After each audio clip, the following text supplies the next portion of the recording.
Halo, Assalamualaikum warahmatullahi wabarakatuh.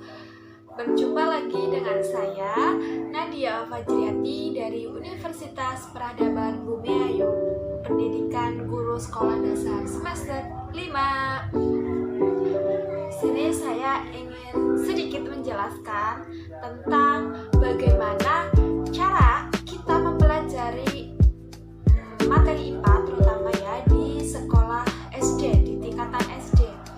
Bagaimana sih caranya? Langsung saja kita ke videonya. Halo, langsung aja kita ke videonya.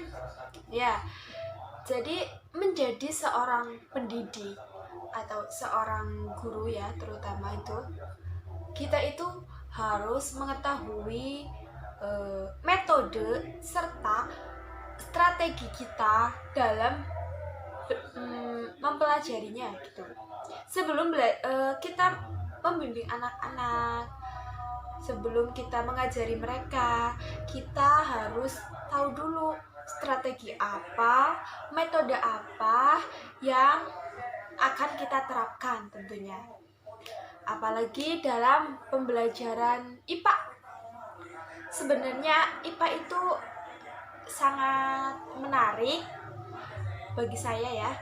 Itu sangat menarik dan sangat mudah untuk dipelajari. Kenapa? Karena dalam pembelajaran IPA kita bisa menggunakan banyak metode. Adapun metodenya itu ada metode eksperimen, terus metode observasi, terus ada metode diskusi, ceramah, dan lain-lain.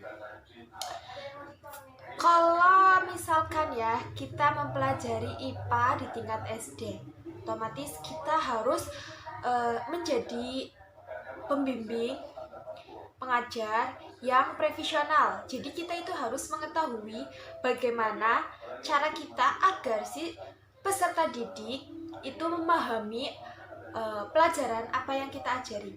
Contoh, pada materi IPA ya, kita menggunakan metode eksperimen. Itu sangat mudah. Kenapa?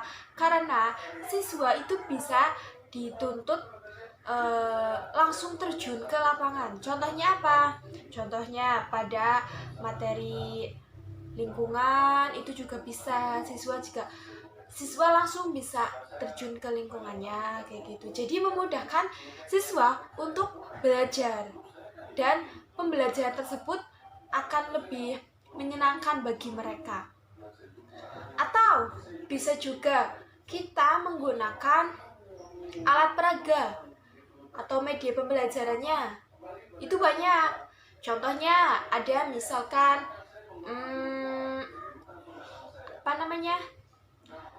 rangkaian seri lampu, itu bisa kita menggunakan media pembelajaran.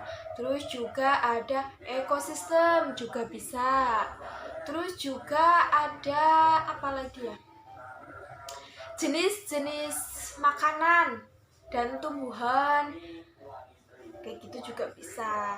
Jadi banyak metode yang bisa kita gunakan agar pembelajarannya itu bisa menarik. Dan saya juga sudah mempunyai contoh media pembelajaran IPA tentang rangkaian lampu. Ya, di situ kan nanti ada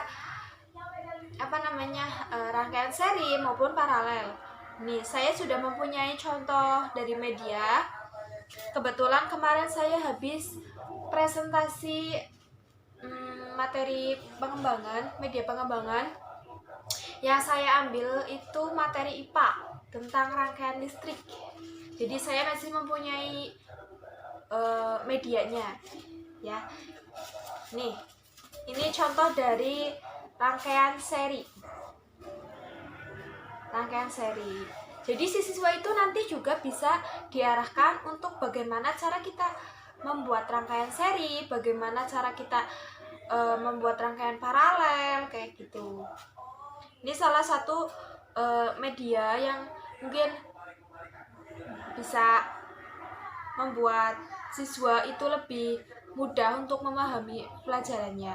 Dan masih banyak lagi media-media yang lain dan juga metode-metode yang lain. Jadi sebagai seorang guru atau pengajar, ya kita harus bisa menentukan metodenya seperti apa agar si siswa itu bisa memahaminya gitu. Ini coba saya contohkan dulu ya. Ini rangkaian seri. Sebentar.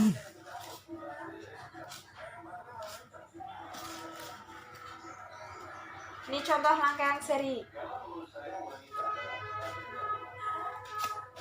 Jadi nanti si siswa itu dituntut untuk aktif juga, untuk bisa membuat rangkaian ini juga bisa. Ini teman-teman ya. Ini sebenarnya nyala, cuman karena saya pengambilan videonya aja yang terlalu terang, jadi mungkin di kamera itu nggak kelihatan ya. Seperti ini sih media yang saya buat, dan ini menurut saya itu sangat sederhana, jadi tidak mempersulit siswa untuk membuatnya kayak gitu, karena caranya itu juga sangat mudah. Nih ya teman-teman, nyala kan? Ya. Ini contoh dari media pembelajaran yang seri. Selanjutnya juga ada yang paralel gitu. Nanti juga ada yang campuran kayak gitu. Saya mengambil hanya seri dan paralel saja. Terutama pada materi IPA itu yang mungkin banyak diminati oleh siswa, itu yang mungkin bagi mereka itu pembelajarannya itu yang sangat menyenangkan, itu yang menggunakan metode eksperimen. Karena metode eksperimen si siswa itu dituntut untuk berlatih langsung dengan medianya gitu. Kayak contohnya tadi itu.